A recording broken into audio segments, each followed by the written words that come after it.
Hey, this is Greg Berger, and you are listening to the Geekcast Radio Network. Welcome to The Pull Bags, Back Issue Classics.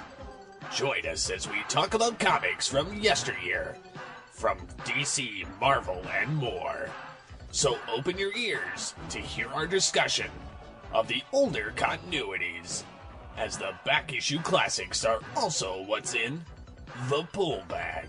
Meet Grimlock, not podcaster. Meet Grimlock King. Hello and welcome to The Pull Bag. This is Back Issue Classics, episode 95, and this is our final episode for Autobotly August. Last week you would have heard Ryan and I and Nicole Beatles Diva talk about Angry Birds Transformers, and this week we're going to hit the Dinobot Trilogy from John Barber and Livio Orlandelli. Punishment, Redemption, and Salvation. Man.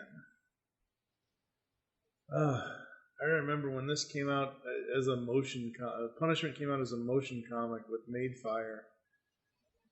Oh boy. That was crazy.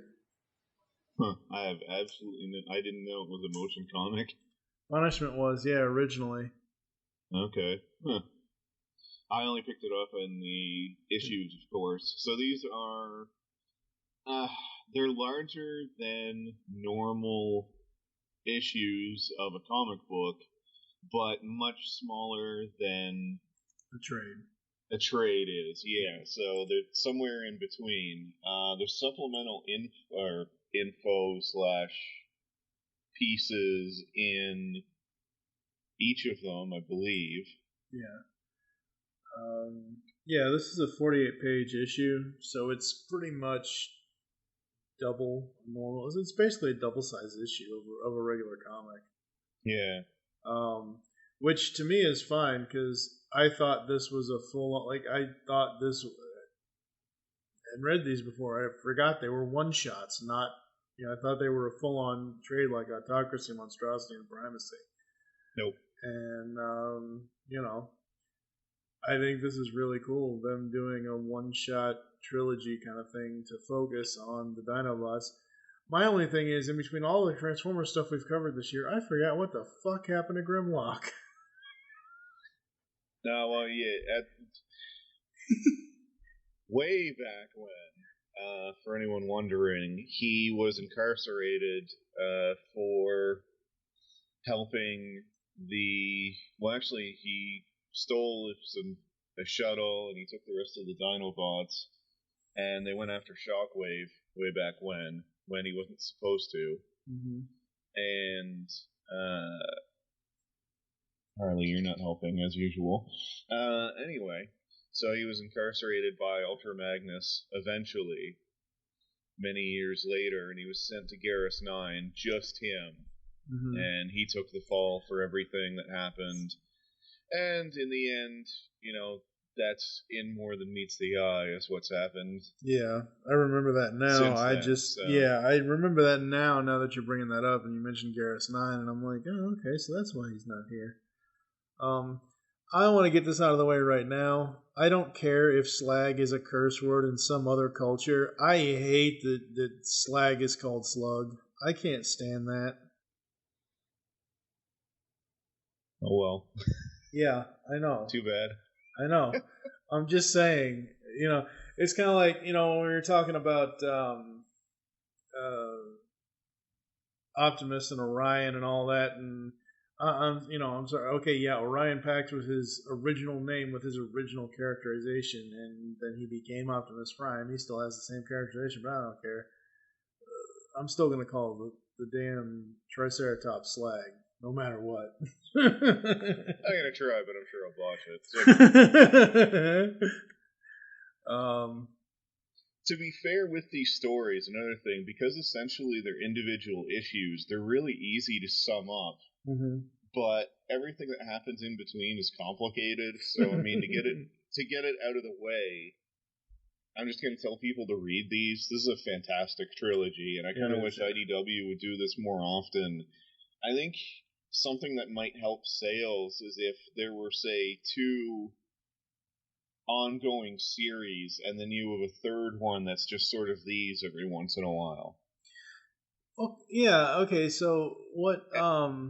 And I think ideally, by the way, the two series should be Cybertron and then obviously the Lost Light. Yeah. And then have the Earth stuff confined to individual issues every once in a while. Yeah, that would be good. So if you're gonna have 3 books and you're gonna have all 3 succeed, like you just said, have the 2 ongoings be Cybertron and Lost Light, whatever. For the 3rd ongoing that you're talking about with this kind of stuff, do what IDW is already doing with TMNT and now Gem coming up here in November. IDW for the longest time now it has a 2nd ongoing for TMNT called TMNT Universe, which it pretty much lets any and all creators in, artists, writers, doesn't matter. They have a set number of issues that are self-contained stories, but that kind of thing. And the new Gem series, Dimensions, is going to be an anthology series, and it's going to have 2 individual stories in each issue of the comic. So if you did something like that with that 3rd Transformers book, because they've had a 3rd Transformers book the last few years. Sadly, none of them have really. A lot of them have done well, but they haven't done as well as I think we as fans and IDW as a company was hoping, because obviously most of them got axed or they ended. So, yeah. I mean, in the end, too, yeah, I think it would help the sales. I don't know. And, admittedly, I think one of the things that's hurt them is even though the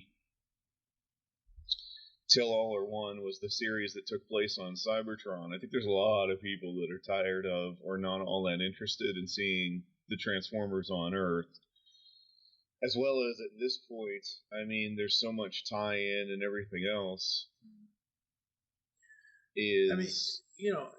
If Transformers fans, whether they're like us, they're diehards, or whether they're just general fans, to me, even just as putting aside my 30 some odd year history with the franchise and being a fan of it, if you tell me that there's these giant robots from this planet, I want to see those giant robots on that planet. I don't want to see those giant robots on my planet in a comic. If I want to see that, I'll go waste $6.75 and watch a crappy Michael Bay movie. I mean, Yeah. Oh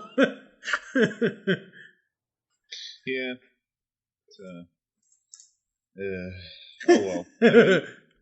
I also think it keeps the writers fresh, because I would argue this is the best stuff John Barber's ever written. Yeah, we actually did these podcasts out of order, folks. This was written before Angry Birds Transformers was. The reason why I know that is because at the end of the it's either the Punishment or Redemption, and one of the two where John has his little afterword or letter to the fans or whatever else. In it he says, this was a really dark story for me, and it allowed me to eventually go and do something light and fun like Angry Birds Transformers. So I'm loving being able to see John just do what he wants to do without being tied down to whatever event thing Hasbro would like him to do. To be fair, I mean, the IDW, there are conflicting reports, but for the most part, the IDW events seem to be their idea, not Hasbro's. But anyway. Yeah. I'm not privy to those meetings, so I have no idea. I don't know. I'm just saying, every time I see that it's January, February, or March of whatever year. Oh, it's IDW Transformers event. It's time. And it's not because of whatever John and whoever else cooks it up. The reason why I say it's Hasbro is because Hasbro wants to make money off of that, and they end up making toys for this or toys for that. We still have Titans Returns toys going on, and the series have already rebooted at this point. But the Titans Return line is still in stores. Anyway. So, City of Steel. What could possibly go wrong? That was a terrible episode of the show. So anyway. That's the name of the story. I know, I'm just saying. It was a terrible episode of the show. It was. Optimus lost his arm. So essentially, this is what happened when in the not RID series, or whatever we're calling it, the season 2 Transformers series, when Optimus Prime briefly left the group at Earth. This is the story of where he went. And we open with someone, and it's all kept in shadows through this, is killing Decepticons in what is essentially, and it's referred to as the Decepticon Ghetto a couple of times.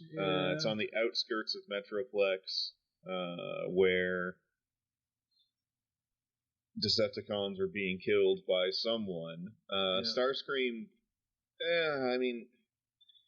Starscream just wants Optimus to leave, and so he doesn't say anything to him about him. It's actually Sludge that brings it up to Prime, who's visiting.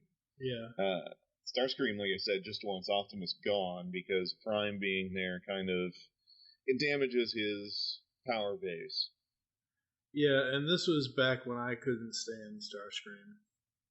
Not because, I always can't stand Starscream, but this is back when I didn't like his design, because this was the Armada coloring, and I'm like, I liked all his designs. I don't know, he changes them constantly, which is amusing.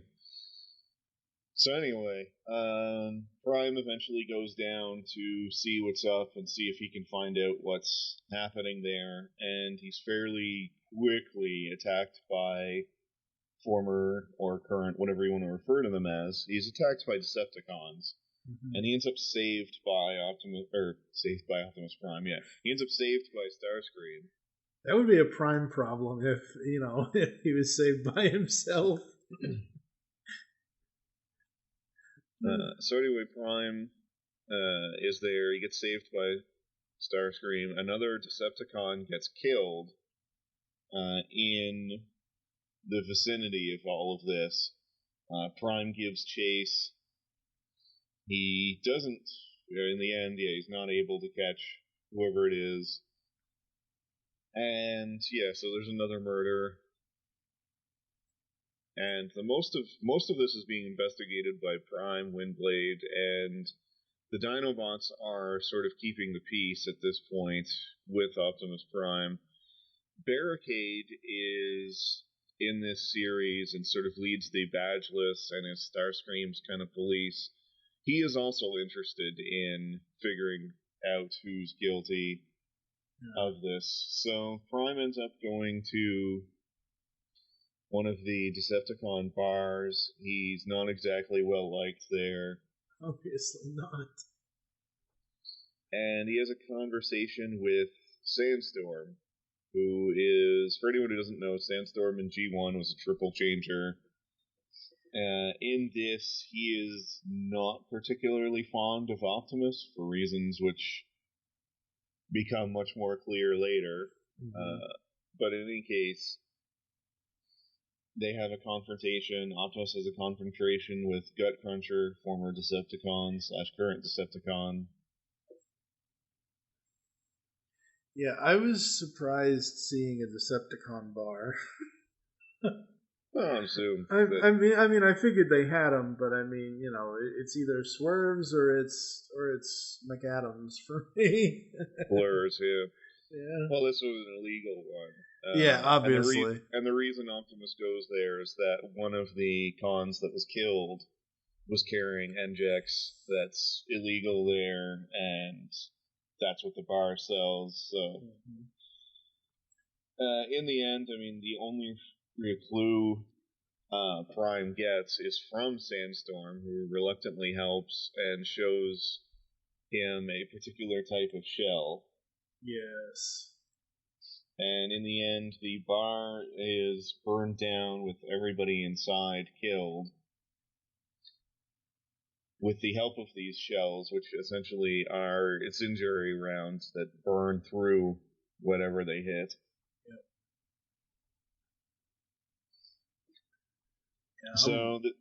Yeah, go ahead. I was gonna say, I'm loving this.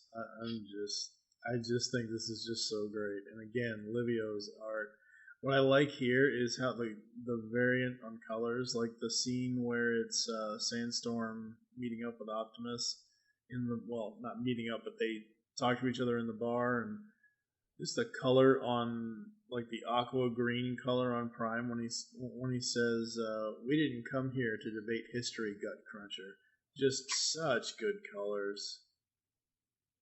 Yeah, the art works perfectly in this. This is another one of those series that really plays up Livio's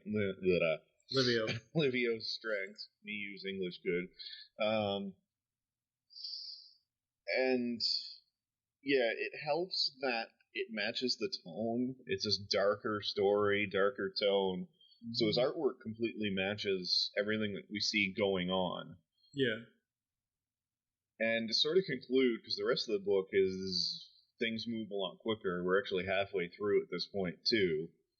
So Prime and Co. continue investigating. The use of the rounds and the fact the bar was burnt leads them to believe it's the Firecons, who, in Generation 1, were a subgroup of Transformers. The Firecons are the Decepticon ones, obviously.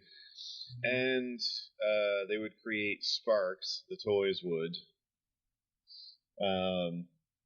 Which, man, give kids a bunch of things that create sparks. They wouldn't do that today. Yeah, they wouldn't do that today. But anyway, so it leads them to investigate them.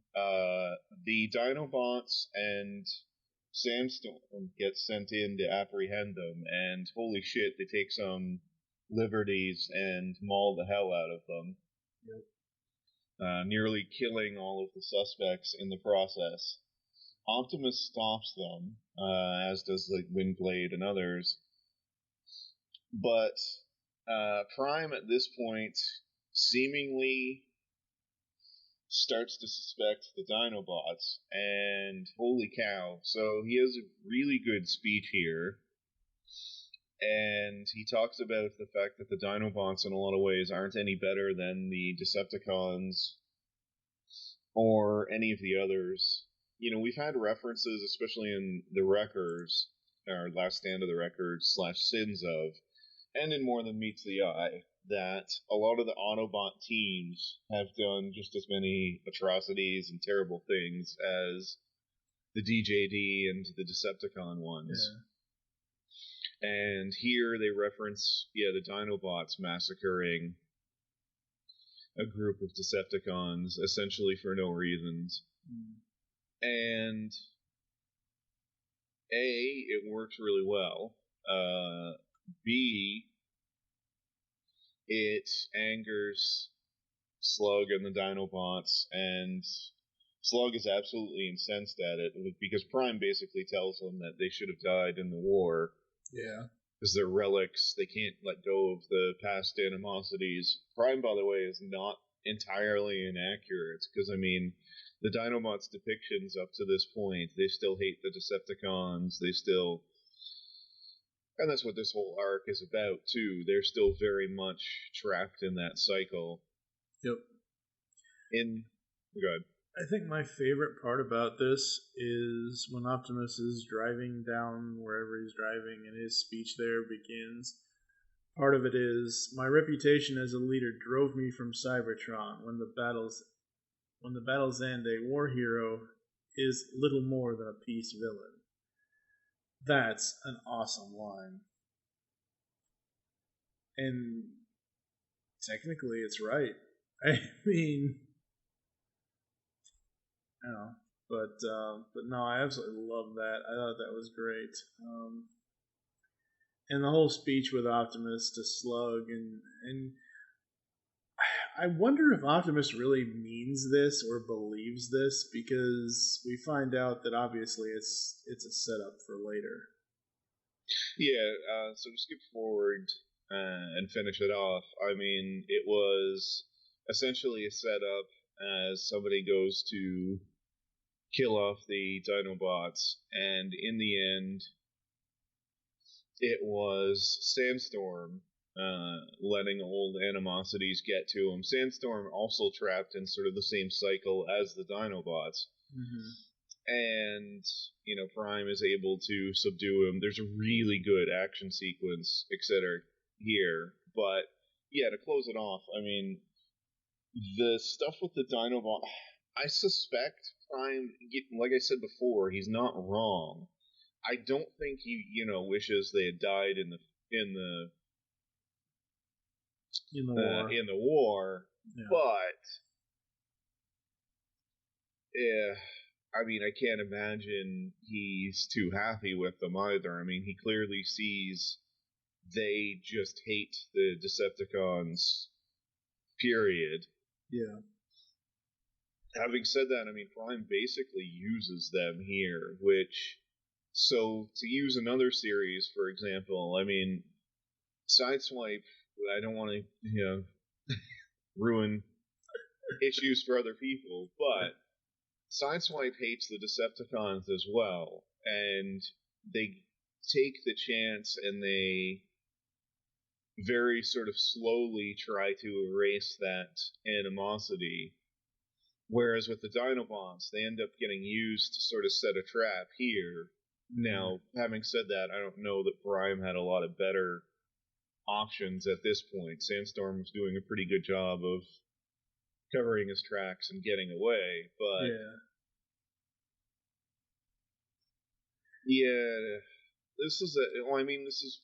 that was the point of the series too, is that the Autobots aren't just the good guys, and that they do bad things or have done bad things or worse things than the Decepticons have. And that the war has changed everybody, and not for the better. Mm-hmm. So I don't know, this is just a great book, and I cannot recommend it enough. It's still fairly easy to find. I mean, they're all available on Comixology, obviously. Yep. But I mean, I'm pretty sure they're still fairly freely available at local comic book stores and that kind of thing. So, yeah, absolutely. Punishment was great. Again, the reason why I know this was originally a motion comic for Madefire was because Beatles Diva had it on her Windows 8.1 tablet or whatever, because it was a Windows exclusive thing way back when. And she would always tease Lady Rec, like, yeah, I'm reading Punishment, and there's sounds, and there's this, and there's that, and Lady Rec is like, it's hilarious. Yeah, Punishment, for being the first chapter in this, absolutely dug it. I thought it was great. I think, let's see, I think it's in the next one. I don't think it was in this one, because we don't see Blur until Redemption, right? Yep. Yeah, it's in Redemption. In Redemption, there's a couple of good things there, but Punishment,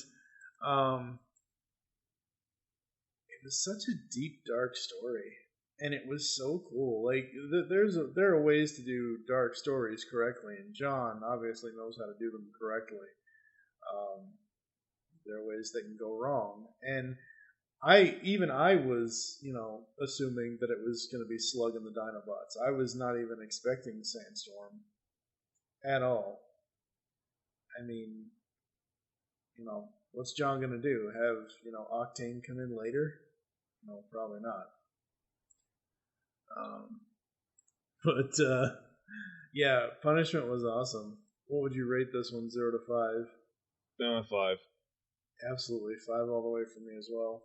I'm just going to be giving all of them a 5 because I mean, they make up a really they're great individual issues. They work better if you've read to the earlier stuff, but they function better than most as individual issues if you were to read them out of order. So because of and then they form just a terrific story as a whole. And very much sort of the redemption of the Dinobots or the changes to them because of what happens. Yeah, absolutely. So getting into Redemption, same crew: John Barber, Livia Ramondelli, Tom B. Long on letters, and Carlos Guzman on edits. We start off with Snarl, or not Snarl, Slag. Drunk Slag, actually. Slug, but anyway.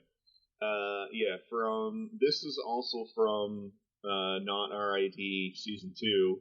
Mm-hmm. We saw the open of this. But yeah, he's getting hammered at Blur's bar, McAdams, and gets busted by Barricade. And I mean, they hate Decepticons, but they hate Optimus Prime at this point, remembering the pretty awful stuff he said to them in the earlier trade. Yeah. And yeah, they all end up in jail. Yep. My favorite line is when we see Blur, "Serenity now, Serenity." I'm like, oh, he put a Seinfeld reference in. That is hilarious. And all I can hear John Machida Jr. in my head. "Serenity now, Serenity now, Serenity," just really fast. Like, wow. It's crazy. So after this, I mean, Barricade gives the Dinobots an offer to get them out, and not to mention make some cash in the process. And after this point, the rest of the story is essentially you talk about pop culture references, it's Mad Max Fury Road, only as Transformers. And if you're going to make me happy or butter me up, that's a great way to do it, because that movie was absolute bliss. The Dinobots, complete with Strafe and Barricade, are running a truck. Yep. And we don't know what's in there, nor do the Dinobots aren't supposed to, but they do, because they distract everybody, and they look inside, and it's filled with new sparks. Mm-hmm. Sparks being the essence of what makes the Transformers alive. Yep. And so we continue on. They get attacked by, it seems to be, sweeps, which are long dead. And they go through, they actually run into the Transformers that make up Victorion. Mm-hmm. Briefly. We only sort of see them, but they're not really there to do anything. They don't attack or anything like that. So we continue on. They get attacked repeatedly. There's a lot of stuff in here that happens, but I'm sort of summing it up quickly. My favorite line is from Swoop in this whole issue. "I disarmed one. Ha ha ha ha ha." Yeah, you did, Swoop. When they're fighting the Badgeless. Yes. God, it's hilarious. So, in the end, they are confronted by the person who was in charge of everyone that's after them. And it's Bludgeon, who we haven't seen in forever. Mm-hmm. And it should be noted that they get contaminated energon falling on them at one point. And this eventually results in Strafe becoming a new Dinobot, which is interesting because they get back to having 5 again. Right. In the midst of this, Bludgeon kills Barricade and stops the truck. They confront each other, and Bludgeon is knocked down into a pit, whatever you want to call it, into the contaminated energon. The Dinobots, now with Strafe as a 5th member, fight off the rest, and they end up with a field of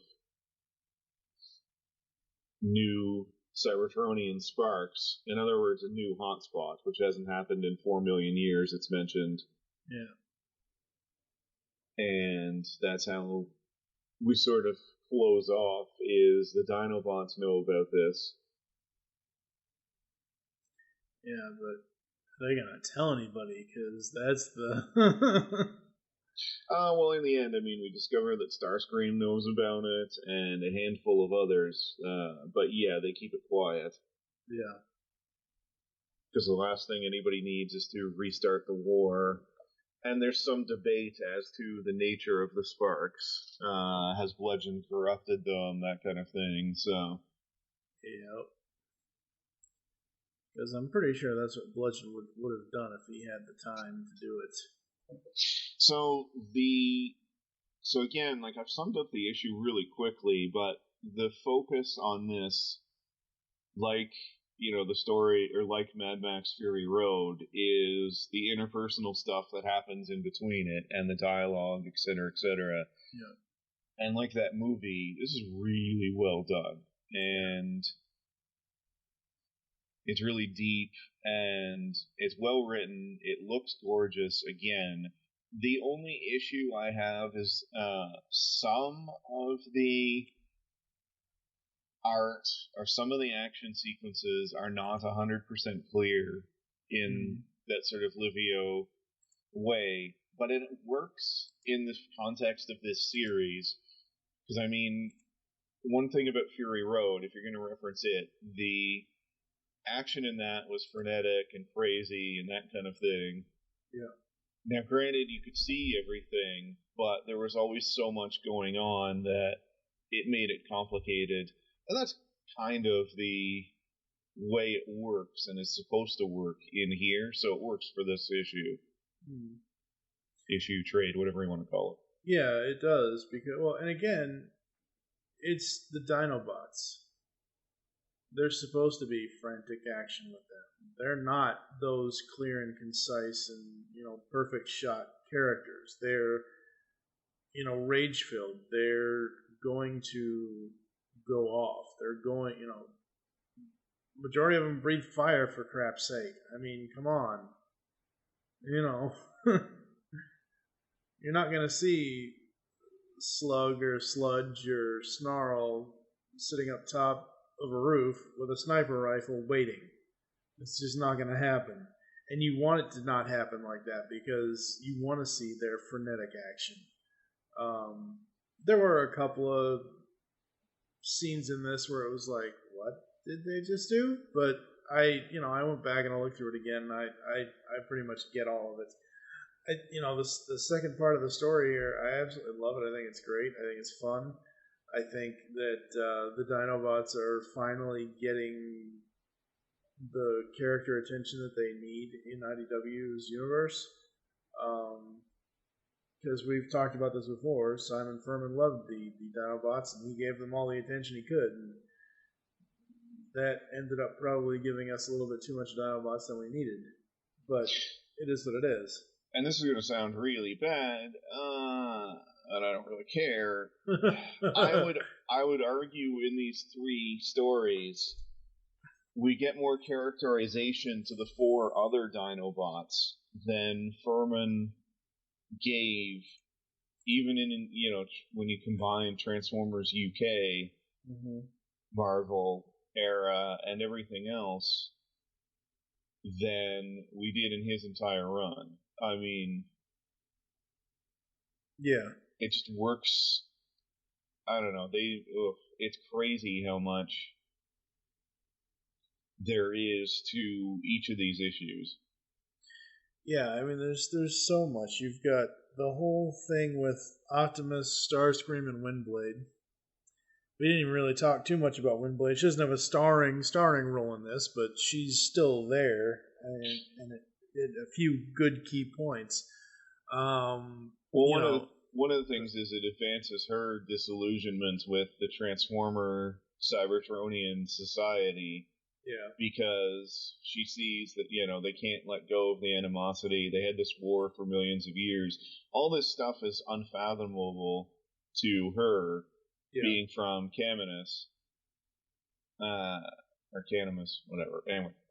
And, yeah, she can't believe it. And then, yeah, she sees them continue to be kind of scumbaggy. It sort of continues her disillusionment with them.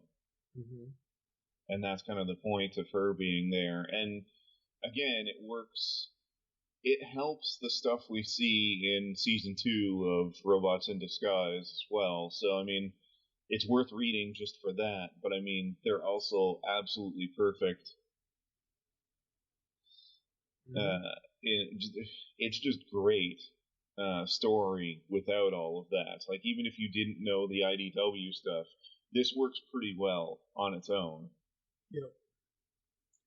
Because it doesn't really tie, well, at least the first two don't really tie too much into. I mean, they're in the continuity, like you said. This is the adventure that Optimus had to go on in the middle of the beginning of season 2 of Rid, when he had to leave Earth. But that's pretty much the only tie.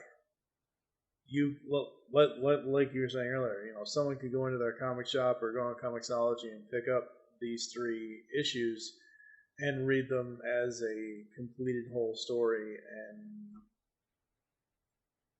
you wouldn't need to read anything else. Although you should, because it is all very well done.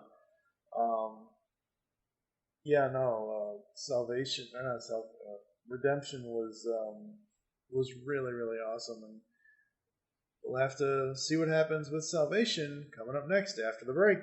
Me slag say you full of beryllium baloney. Me Grimlock say you full of cesium salami. Beryllium baloney. We are back here inside the pull bag, and it is time to talk about Transformers Salvation, the third in the Dinobot Trilogy, here with Punishment and Redemption. As always, John Barber, Olivia Ramondelli on writing and art, with Tom DeLong on letters and all that good stuff. Carlos Guzman is the editor. Publisher Ted Adams for IDW. And this is the final chapter of the Dinobot arc. This was interesting. Interesting ending. I was unexpecting this ending. Okay. I guess we'll get there eventually. Yeah. Same sort of stuff as the other trades. The art here is really good. I'm not going to talk too much about some of the intricacies and things this time. I mean, it's the same as the others. Third part of the trilogy, and it's still really good. So, getting into it, it's told out of order. Yeah, so, I don't like that. I liked it. Worked well. It's one thing that they also point out when is when. So, well, yeah, they do, but it's like back and forth, back and forth, back and forth. And it's like, stop trying to be James Roberts. Please stop it. Because he does that all the time. He did that in one issue. It drove me nuts. The time issue where it's like negative amount of this many minutes plus this minus. I'm like, no, don't do that. Anyway. It's fun and different. Make a long story short, essentially what happens here, and I'm just going to say this in order. The Sparks Jesus, what is the order? The Sparks we saw previously are missing. Yep. And in the end, for the record, it turns out Bludgeon's taken them and put them into a now revived Trypticon. Bludgeon has sort of perfected the corrupted Energon we saw previously in the other parts of this series, as well as in Autocracy trilogy as well. And perfected in that, well, it kind of brings things back to life. So anyway, Trypticon's back.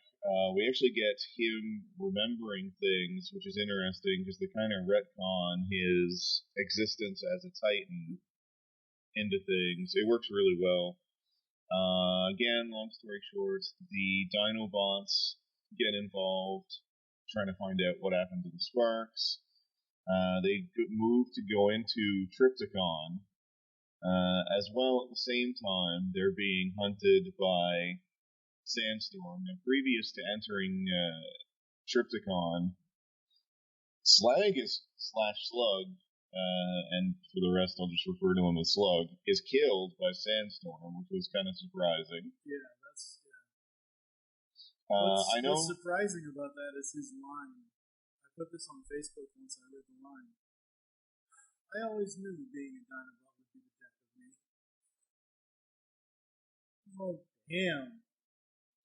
Anyway, so, I mean, he's not a huge character, but he's been their leader since Grimlock's been gone. And, yeah, he's killed by Sandstorm, who was sent by Starscream to see what was happening. And Sandstorm, it should be completely 100% noted. So I've read Barber write the Punisher now. But Sandstorm's clearly meant to be the Punisher in this. Yeah, he's got the internal monologue. He's even got the Autobot insignia on his chest. So it's 100% clear. But anyway. So yeah, Slug is killed. The Dinobots, with Devastator's help, are able to enter Trypticon. They confront Bludgeon. Now, earlier, Snare, the newest Dinobot, confronted Bludgeon single-handedly. The rest arrive later. And in the end, they're able to... Really, I mean, all that happens is they break Trypticon free of Bludgeon's influence, and Trypticon kind of takes it upon himself to completely obliterate Bludgeon. What I love about this is... in the early part of this, you mentioned where it's Devastator helping them fight Trypticon. Devastator looks like a freaking mouse compared to Trypticon. A combiner can't fight a Titan. As what? It has absolutely no chance. I mean, Metroplex would kick them around. By the way, there's some scale issues here, because previously Devastator was a little taller, actually quite a bit taller, compared to Metroplex. This is more in scale with what it should be, because the Titans are humongous. Anyway, Tripsy gets rid of Bludgeon, briefly goes off planet, and lands back down with a thud, to put it mildly. Turns out the sparks are all inside Trypticon. They're reactivated. Something begins growing with the combination of everything that's now inside Trypticon. And new Transformers begin growing inside him, where the remaining alive Dinobots, now down to 4 of them, are with Sandstorm. And that's about it. Our ending is Bludgeon survived, although he's not exactly in great shape. He's in horrible shape. He's barely alive. And Starscream is talking about the idea that, well, there's a bunch of mutated sparks from one left from Bludgeon's sweeps that he used earlier in this series, not to mention in the second issue, and, starts considering combining the remaining spark with the deceased corpse of Slug. Oh, Starscream, you asshole.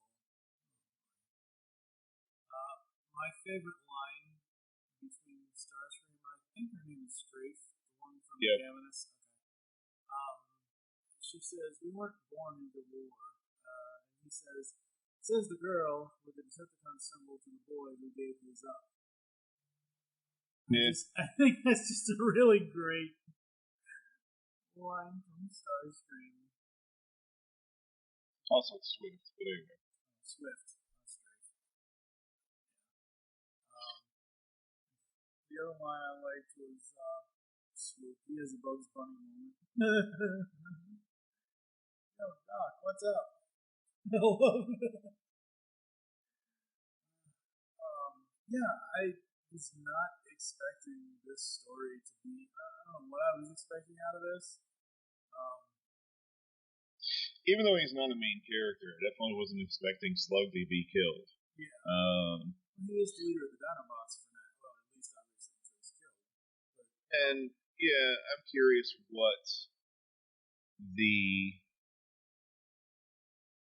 end result's going to be. I mean, the mutated sparks didn't do the sweeps any good. Not that they were depicted as pretty much mindless anyway. Yeah. But I mean, they'll just assume that, it works and it brings him back. I can't imagine Slug's going to be the same.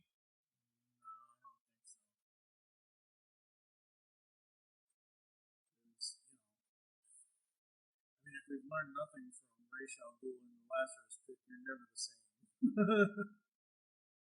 Even though Ra's is pretty much the same each time, but anyway. Well, yeah, his madness gets worse each time he comes back, though. I mean, sort of. It depends on. At least in BTAS. But yeah, no, I enjoyed this. I thought this was fun. I didn't think we were going to see Sandstorm again. I thought he was just going to sit in prison for God knows how long. Honestly, I miss Grimlock with the Dinobots. Which I think is the idea, to have him away this long at this point, because I mentioned it before, but the Dinobots got overused between Marvel US, Marvel UK, really heavily using them, and then Furman's initial run was reasonably Dinobot heavy as well. So it was fine to kind of remove him, and I mean, he was a main character in the animated series quite frequently as well, so it didn't bother me that much that he's been gone. But yeah, there is part of me that I wanted to see him back and the reaction to Slug/Slags leading the Dinobots. I was curious about that, not to mention the fact that with him at the helm, and he in particular can't kind of leave the war behind at all. Yeah, Grimlock. Slug hasn't been able to. Yeah. Grimlock probably could. I mean, he learned a lot before he was imprisoned, and now he's now he's with a group of Decepticons, and he seems to actually want to be there during his times when he's not speaking nonsense or when he's able to speak, and not to mention he had the chance to leave them. He decided to stay with them, so. I mean, it's just one of those things where, yeah, you're right. They did get overused, and I have not read a lot of that stuff, so luckily I was not bogged down by that. Hence why I say I kind of miss him being with them. If you look at Meredith Scott's run, when she and Mike Johnson did Rage of the Dinobots, that 4 issue, I think the Dinobots work in IDW Transformers in little sporadic miniseries kind of things where they have their own, because the Dinobots have never really been in any continuity, whatever you want to say, G1, whatever. They've never really been a full part of the Autobot team. They're with the Autobots, they have the Autobot symbols and all of that and everything else, but they're not. Yeah, you're not going to see the Dinobots inside the Ark, sleeping inside Teletran 1's recharge chambers. You're just not. So I think that they work better if it's one-off kind of stories that still tie into the overall continuity. I think the characters can work in the ongoing, but yeah, it's been a while since that's happened, and the whole idea though is you want your audience to actually want to see them meet up / see them back. So it's obvious something's going to happen with Grimlock, by the way, before the end of this season of Lost Light, just because he was in Drift's vision. What? Drift. I don't know. I never really got the hang of that character. Drift's a good character in More Than Meets the Eye and Lost Light. Drift was a not good character under his invention by that and his invention by Shane McCarthy in general as well. And then in the Costa run too, he just it never worked as a character. And in the initial stuff with McCarthy, I mean, we're talking about a series where basically none of the characters worked all that well, nor were they written with any sort of consistency in All Hail Megatron. And anyway, we're getting way off topic for this, yeah. Although, to be fair, I summed this up pretty quickly well, as well. You know, but I kind of had to because of the jumping. And I didn't want to do page by page and go, and this happened earlier. We go back to this point. We go forward to the... Yeah, but I think it worked in sequence of this. The other thing that surprised me and delighted me, and I mentioned this last time around, during our review for the Autocracy trilogy, and that is Trypticon in this is his tech specs version, essentially. So he's not the groaning, can only speak, a couple words version in the animated series. He takes after the intelligent Trypticon that he was supposed to be in the tech specs. So I liked that. I don't like the idea that if a Transformer is big, he's got to be dumb. That's one thing that always bugs me in the animated show, that as soon as a Transformer was large, unless it's Computron, they're an idiot. Metroplex really wasn't an idiot. He was just really, really angry. Somebody took my eyes. He was pretty dumb. He never strung together more than a sentence. And again... And he spoke in that slow, deep voice. Yeah. Honestly, at this point in the IDW Transformers universe here, I really dug the whole Windblade Metroplex relationship. And I really well done. Yeah, I like that he's reasonably intelligent in this too. It's just he's not happy with the Transformers, or I should say the Cybertronians, as a race, and just chooses not to speak with them because like I said, he's really not happy with the fact they were at war forever and all of the things they've done, to the point that he ended up leaving Cybertron, or having to leave Cybertron. And, Magnus it was mentioned to Magnus that, he can speak to them. He chooses not to because they don't deserve it. So, and that's also why he won't tell them about the Knights of Cybertron or anything else. He's clearly not happy with them. And, like I said, I was really surprised that Trypticon was, because even in the comics, he could speak in sentences in the old Marvel G1 comics, but he wasn't that sharp. And in this, seems to be fairly intelligent. So. Yeah. And that's what I like about IDW is that, okay, look, Metroplex, Trypticon, any of the combiner teams minus Computron, from the G1 cartoon series, that was 30 plus years ago it's 30 years ago this year since the series ended, and it's more than that since it began. And it's one of those things where that was then, this is now. There's no reason as long as, for me, when it comes to Metroplex and Trypticon and all that, as long as they have the look of the G1 character, you can characterize them any way you want in my mind. Well, they seem to follow. Yeah, they seem to follow the tech specs more than the animated show, which I'm okay with, because they're still following something. But and it also makes sense, because Devastator and Monstructor are both dumb as a post because they were experiments, and it was before they sort of relearned. There we go. How to make combiners again. Not to mention had the Enigma of combination. Yes, whatever. But anyway, the new Matrix. But it was before they had that, so they're not sort of natural combiners. My favorite panel from this entire book from Salvation is the one close to the end where I believe it's Swoop flying towards Trypticon, where he says it stopped. I love what Livio did with the bluish sky background, and Trypticon's kind of in shadow, and his eyes glow. I love it's my favorite image of this whole thing.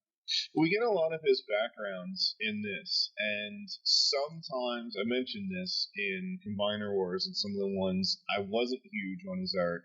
Sometimes it blurs together. In this, the colors and everything seem to pop, and it's weird because there's a couple sequences. There's only a couple where I had difficulty kind of making out that it was Bludgeon. This is near the end. of what happened.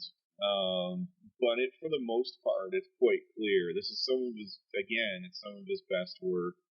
And I think partially because a lot of the sequences inside Trypticon, there's sparks around. There's a lot more light than usual, than he usually depicts. But yeah, for the most part, the Artem is near flawless. It's really easy to tell what's going on. I don't know, maybe it's my imagination too, but I'd also argue it feels like the Dinobots are drawn a little more light, which I think it kind of matches the story as they kind of find their redemption or their salvation. But anyway, I mean that's the idea of this trilogy, and so I think that was intentional too. That Livio's helping tell the story through his artwork, which obviously is what you're supposed to do as an artist, but he doesn't hear. He doesn't hear better than I'd say he has before. Like, it feels like he's getting better as time goes on, which is not surprising, but I mean, he was quite good to begin with, even when he debuted, so. I mean, you look at a lot of different panels close to the end of this double-sized issue, where it's scenes of the Dinobots, where it's Trypticon's monologue. They are bright because most of them are gray and red or orange, yellow, and red or something. They're not the dark blues, purples, things like that. Like, but it's almost it's a very sort of light gray at this point, whereas previously, especially go back and read the early stuff in the series, it was always the dark gray and in shadow. And again, I think it's intentional. It's really smart. I really like what he's done in this series. So. I'm looking at the page, the panel right where it says, and the protoforms emerge, a generation new. So what do we do now? Swoop asks. If you're on Comixology and you move forward in that panel, if you're using the guided view, it splashes out a splash page of all 4 of them.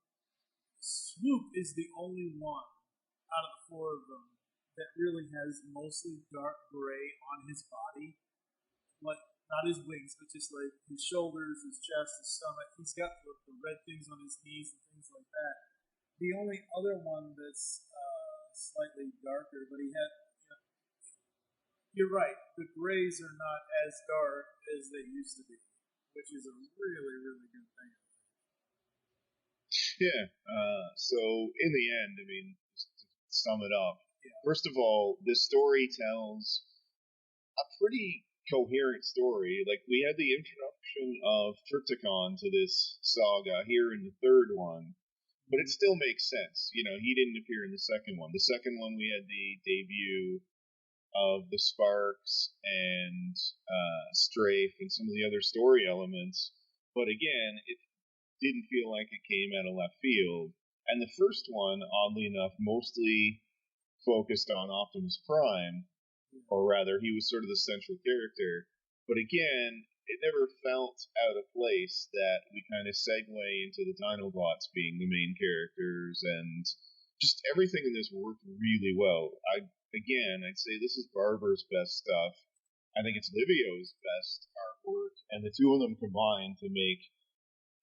I feel like even if you're not familiar with the IDW universe, this is a really good trilogy of books to read. I don't think it obviously it helps a whole lot if you're familiar with it, but I think they'd work just as a series of comics for pretty much anybody. Like I said, these are 3 one-shots that tell a full story that to me are, Optimus was kind of central in the first part, but, they were on Cybertron. Like you said earlier in this podcast, this was the story of why Optimus had left Earth in X-Rid, not Rid, whatever. So that doesn't bother me at all because the rest of Punishment was over the Dinobots, and then Redemption and Salvation was all over the Dinobots. And again, having them center stage in their own kind of thing that is and is not. It's tied into the overall IDW G1 continuity, but you don't have to read 25 or 30 comics to get this 3-issue arc. Yeah, and I think, obviously you're going to be more familiar with the characters and probably feel a little more when something happens, like, Slug being killed or Barricade or some of the other things that's happened to them in this. But yeah. So, that's one thing I liked about this is that they actually, like, every time I've seen Barricade,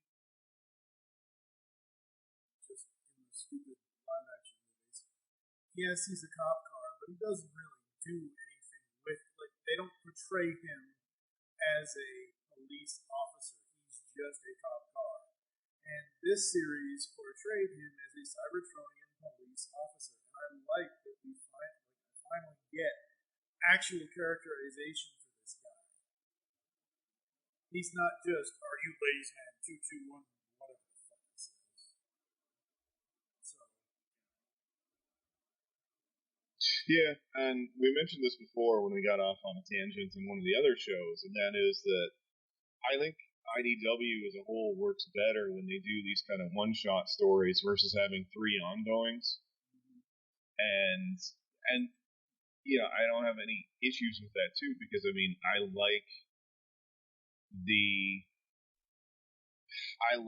really liked each of the 3 ongoing series. I'm sad to see it go, but it just, I don't know, I really like these one-shots, and it gives the authors the chance to work with different characters and or work outside of the universe and do something different or have something that has a different feel to it.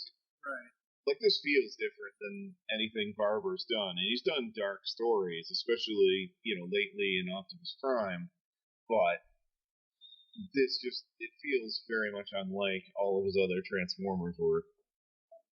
And that's honestly a really good thing. Like I said, this allowed him, this and the Autocracy Trilogy allowed John to tell a story without being hindered by having to throw in 6 combiners or throw in, the dark side of Cybertron's moons or whatever. This allowed him to actually write a story that he wanted to write, that he wanted to tell us. And, I mentioned it already earlier, like you said, this was the story that we didn't get to see in Rid because it just wasn't going to fit when Optimus said he had to go back to Cybertron. Yeah. So I think that really, really works well.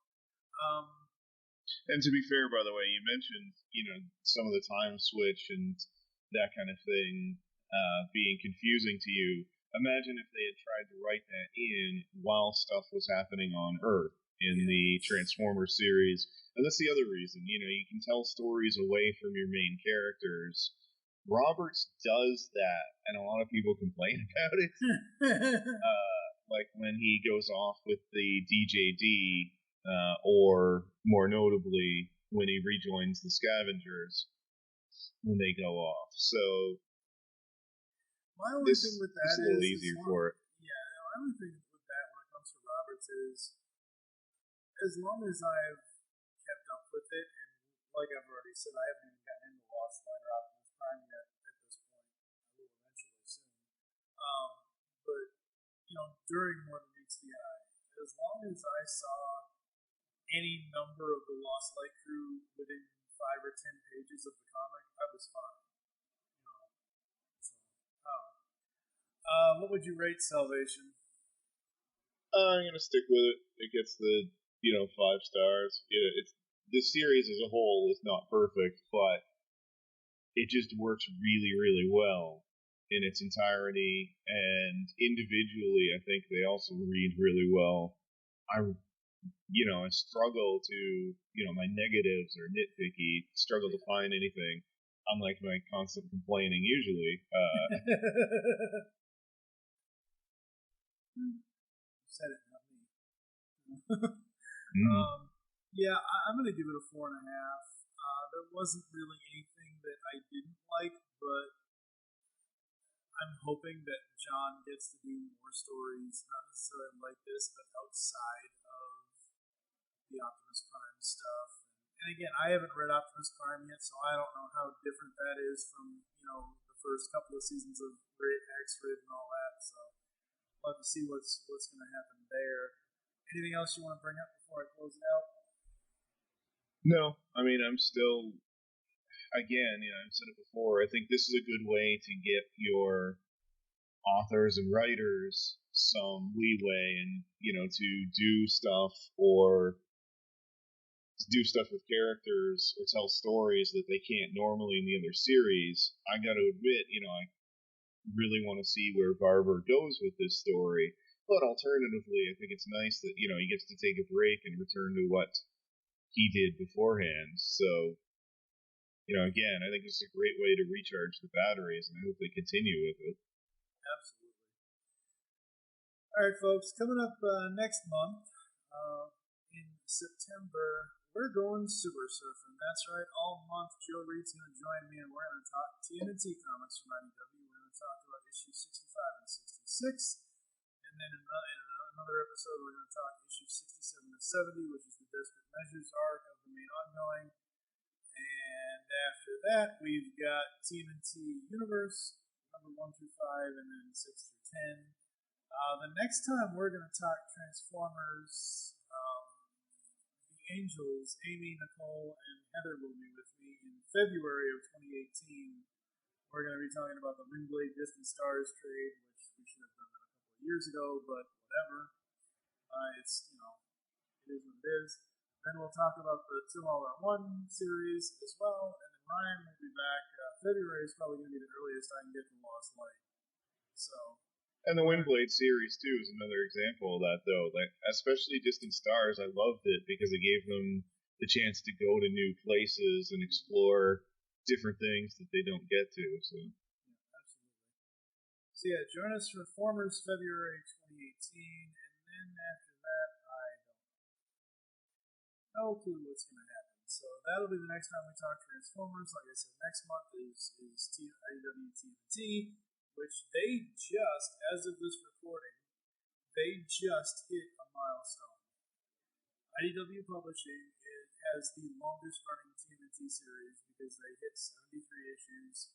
And I know for a fact, because Bobby Curnow, the editor, has told me several times, they have the main TNT ongoing planned out to issue 100. So, congratulations to them, the entire team over at IDW. Will they break the Archie Comics record with Sonic, which is now static because, they lost the license is now changed to IDW? I'm not sure. Only time will tell on that. Of course, we'll probably be dead before that happens. Oh, yeah, it'll take forever. So. I mean, unless they're going to release a comic like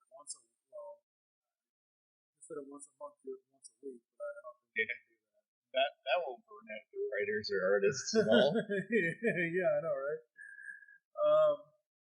Where can people find you online, sir? At Nightbeat on Twitter. I am at TF2 and Mike on Twitter. You can follow at The Pullbag on Twitter. Also follow at Geekcast Radio on Twitter. Visit the website, geekcastradio.com. Make your great escape to comics, and join us next month as we dine on some turtle soup. 1, 2, 3, 4, But wait, folks, there's more. That's right, TF2 and Mike here, and this final episode of Autobotly August, where Ryan, the Uneven Flow Merkley, and I talked about the Dinobot Trilogy from IDW, Punishment, Redemption, and Salvation, is not exactly over, because we're going to tease you with what's coming up in September for the Pullbag. It's going to be Sewer Surfing September with myself, along with Joe Reed. Hello, Joe. Hello. Hello, yes. And the reason why we're here, besides giving you a preview of what Sewer Surfing September is going to be, is we wanted to talk about Kevin Eastman's Drawing Blood Volume 1 and graphic novel. The Kickstarter has gotten funded. As of this recording, yes, as of this recording, there are 41 hours to go, but it has been funded. If they reach the 100K stretch goal, you will get some sort of Ronin Rabbit. The radically rearranged Ronin Raggles #1. So if you haven't been following the Kickstarter, if you're not aware, this is a fictional story of a fictional a comic creator who went through a very similar story to what Kevin Eastman and Peter Laird did in creating these characters. Shane Bookman, the creator, creates with his brother these radically rearranged Ronin ragdolls. It's a black and white comic. They get huge. They have movies and licensing, blah, blah, blah, blah. And then it gets a little crazy. And I think we're gonna hear that story about how that goes. Semi-autobiographical, but definitely fictionalized.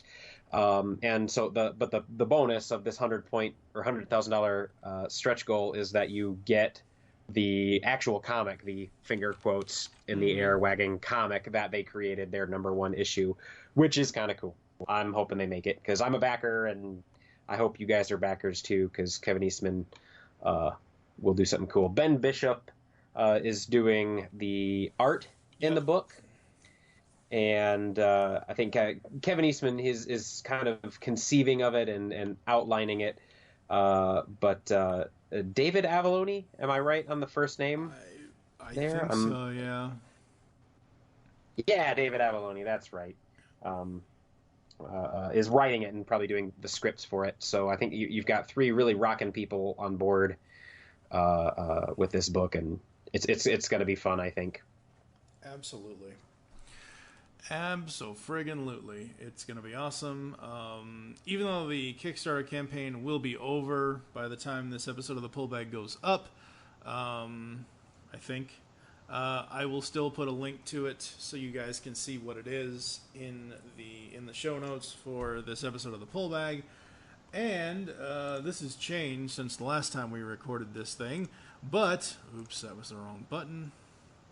But we have what's coming up in September for the Pullbag. Sewer Surf in September. Joe and I are going to return to the TMNT IDW universe for a while. In episode 151, we talk about issues 55 and 55. Wow, we already did that. 65. Yeah, that was a long time ago. I was going to say, wait a second here. We already did that. 65 and 66. Episode 152 of the Pullbag will be 67 to 70, which is the Desperate Measures arc. Episode 153 will be 71 and 72, so only 2 issues in that because that is the Pantheon storyline for the evil family, Rat King, Kitsune, and all of that. Some other fan favorites that are in the not in the background, but they've been from previous comics. We get to see them again. Yep. Teasing. Yep. Episode 154, and Joe doesn't know this because, like I said, this changed since the last time we talked about this. We're going to wait on Universe because I keep putting that off, but like we're so stuck in the core title at this point. But episode 154 will be the 5-issue miniseries TMNT Dimension X. Woot! Woot! This has been I think every issue's come out once a week, kind of in order. We're getting the whole thing in one. Yep. And that's been a lot of fun. I've been reading that too. Absolutely. And then this episode numbering has nothing to do with the numbers or how the episode's going to be, but episode 154.5 will be TMNT issues 73 to 75. Because that is going to be the Trial of Krang. Now, 73, they hit it. And woohoo! 74 and 75, they surpassed it. IDW now has the longest running Teenage Mutant Ninja Turtles comic series ever. Unbelievable. And it's amazing how it feels to me. How Volume 1 and the Archie series, those books seem to have so much time spread out over their 70 issues.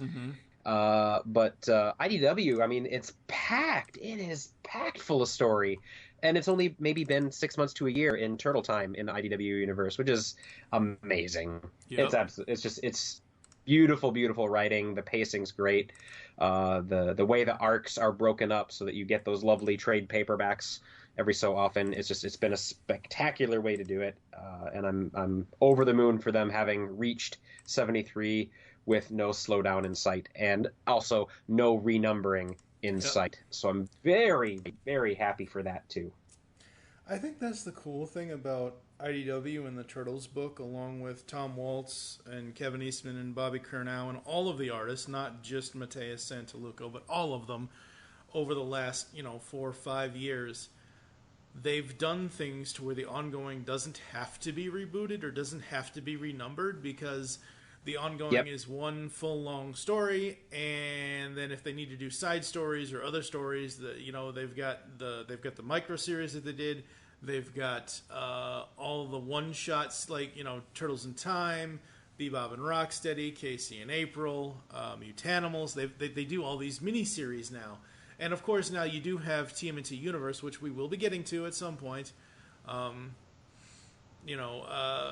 that's a whole other ongoing series for them, but it leaves the core title to be whatever these creators want it, whatever direction they want the story to go into. Mm-hmm. And the sales on Turtles must be, it must be good.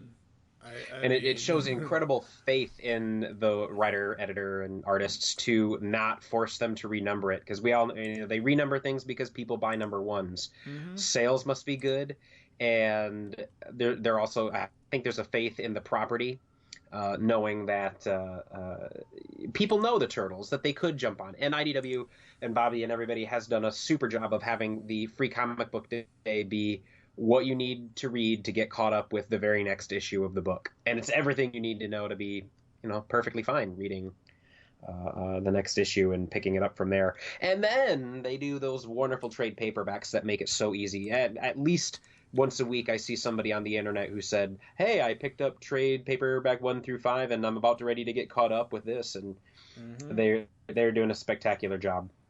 Absolutely. So that's what's coming up here in the pull bag for Sewer Surf in September in 2017.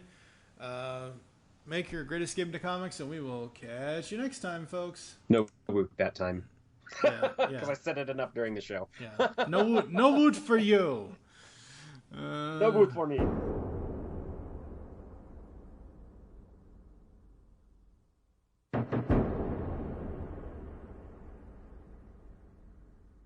You've just heard the latest episode of The Pull Bag, the GCRN's comic review and discussion podcast.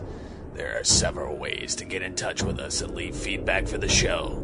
You can visit the website, geekcastradio.com, where you can comment on the episode and all of our different podcasts.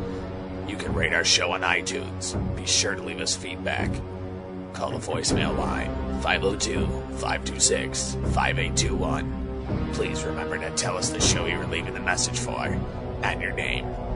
Become a fan of us on Facebook by searching Geekcast Radio Network. Send us an email feedback at geekcastradio.com. Follow us on Twitter at Geekcast Radio. So until next time, make your great escape into comics and unleash the geek in you.